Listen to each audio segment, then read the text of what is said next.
He signed his name on every document she put in front of him for 20 years.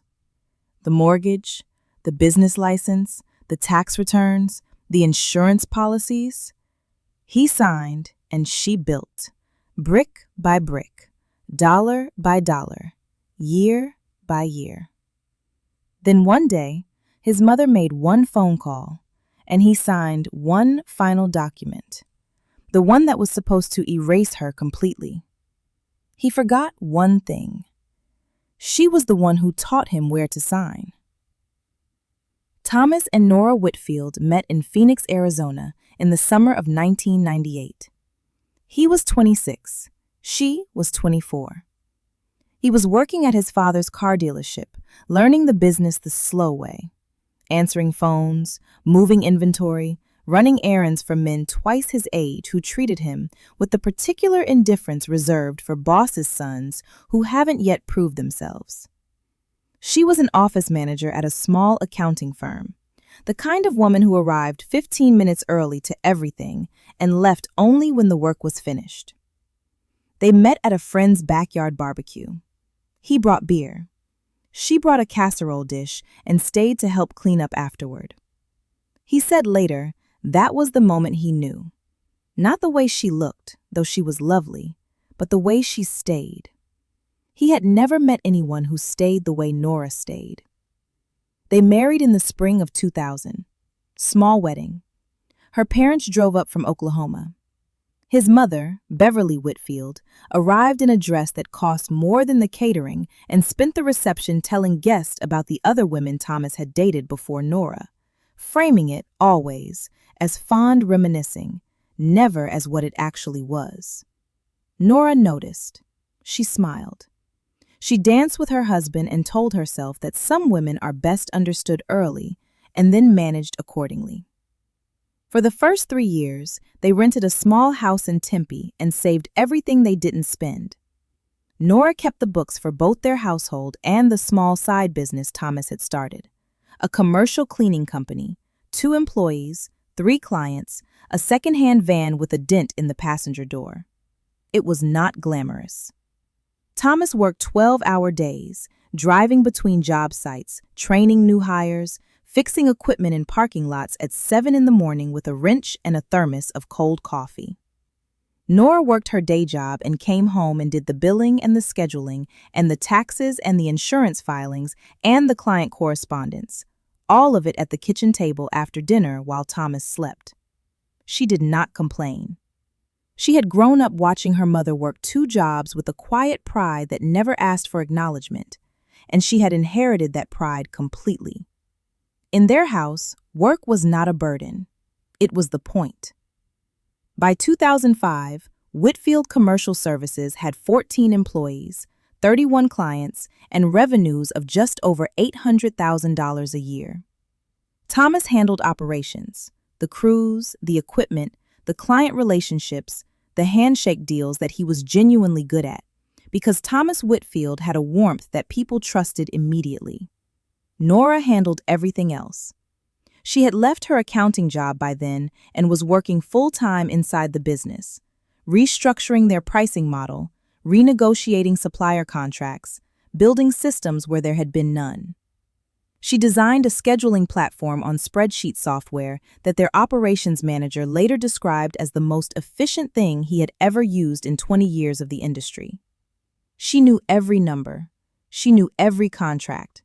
She could tell you, without looking anything up, what the business was worth on any given day and what it would cost to run it for the next 6 months.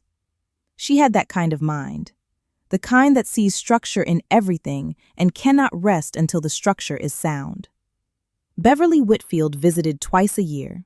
She always stayed 2 weeks. She always left a particular kind of damage, not the visible kind, but the kind that seeps, the way water seeps through old walls, finding the small cracks and widening them so slowly that no one notices until the plaster falls.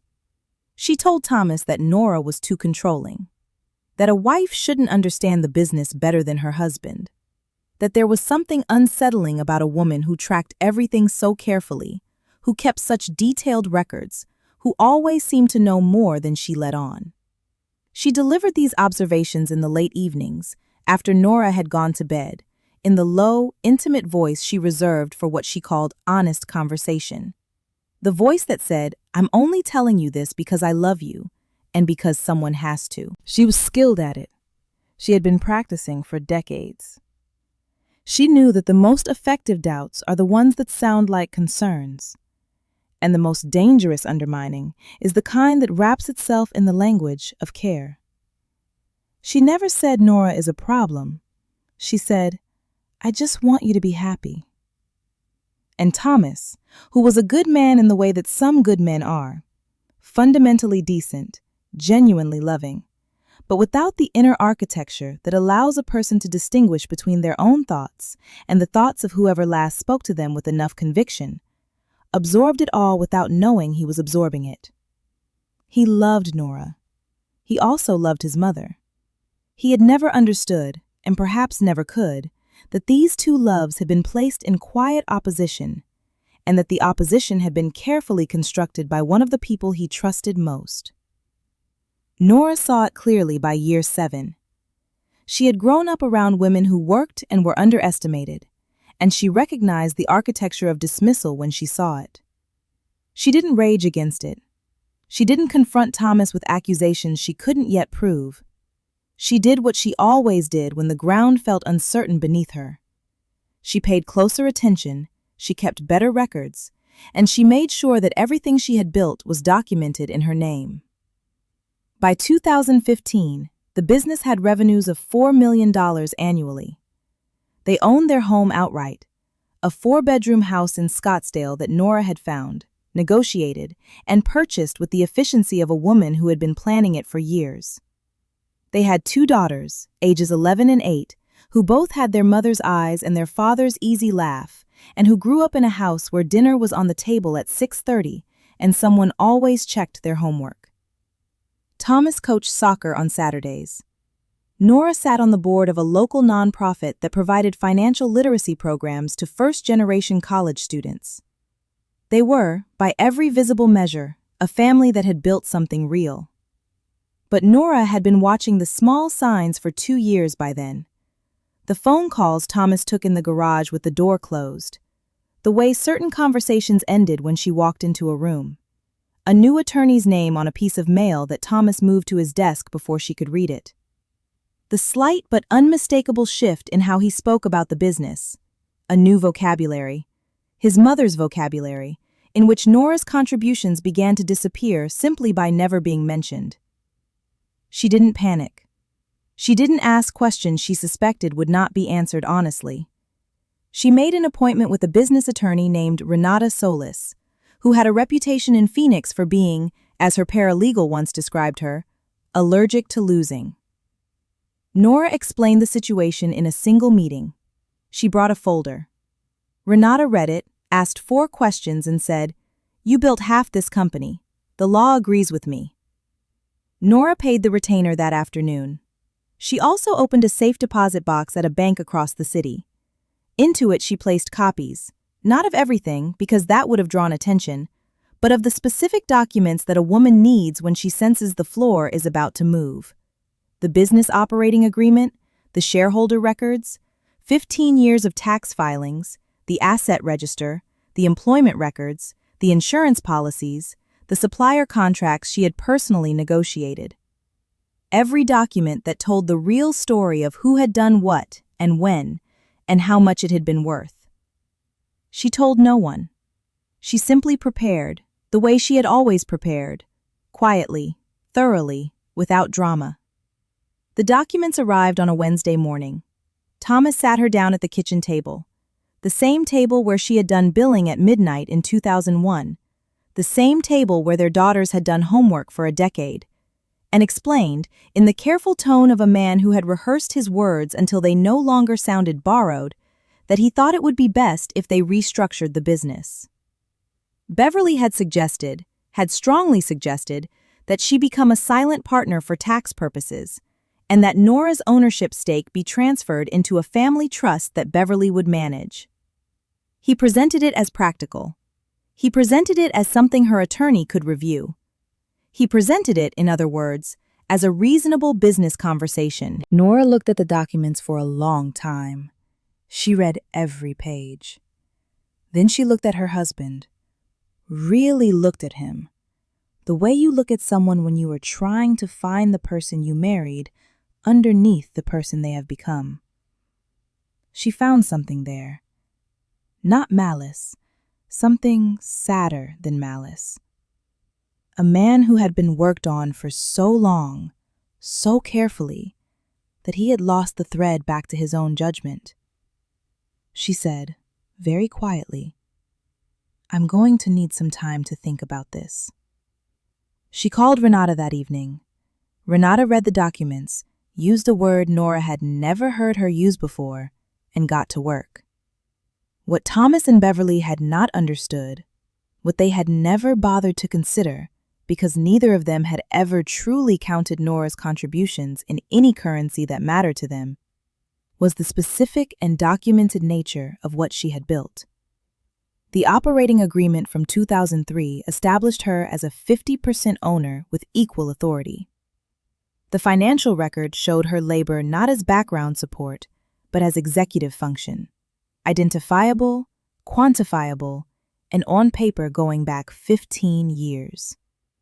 Renata filed for business dissolution and partition of assets before Beverly's attorney had finished reading the restructuring proposal. The filing was precise and comprehensive. It named assets, dates, contributions, and valuations. It was the financial history of Whitfield Commercial Services told by the person who had actually kept the history. Beverly's Dallas attorney requested a delay. Renata denied it and filed 3 additional motions the same afternoon.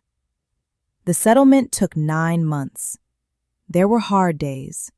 Days when Nora sat across a conference table from Thomas and watched him struggle to reconcile the story he had been told with the story the documents were telling. She did not feel victory in those moments. She felt the particular grief of a thing that cannot be unmade. The cost of watching someone you once loved discover, too late and in the wrong room, how much they had failed to see. Beverly attended the early sessions in the quiet authority of a woman accustomed to being the most important person present. By the 5th session, she had stopped coming. Her attorney had advised it. The final agreement awarded Nora 49% of the business's full appraised value, paid in cash within 90 days. It also awarded her the house, which Thomas had not anticipated because the deed had been in Nora's name since the day of purchase, a detail no one on the other side had thought to verify until it was too late to matter. Renata placed that fact on the table at the final session without preamble or theater, the way a person sets down something heavy they have been carrying for a long time. Nora Whitfield walked out of that building into the Arizona afternoon with enough money to begin again, entirely, properly, on her own terms. She was 41 years old. She rented an apartment in Phoenix while she looked for a house, took her daughters to the Oregon coast that October, and stood on the beach in the gray autumn light feeling, for the first time in years, like someone standing on ground that belonged entirely to her. She started her own financial consulting firm the following spring. Small, intentional, built on referrals from people who had watched her work for years and had always known exactly who was responsible for what. Within 18 months, she had more clients than she could manage alone. Within 3 years, she had a staff of 6 and a corner office on the 11th floor of a building downtown, with windows that faced west so that every evening the sun set directly in her line of sight. She named the firm Whitfield Advisory. Her name, the one she had carried for 20 years and decided, after everything, to keep. Not because of him, but because she had built too much under it to walk away. Names belong to the people who do the work. She had always known that. Thomas sold his remaining share of the cleaning company to a private equity firm 2 years later. Beverly moved into a retirement community in Scottsdale.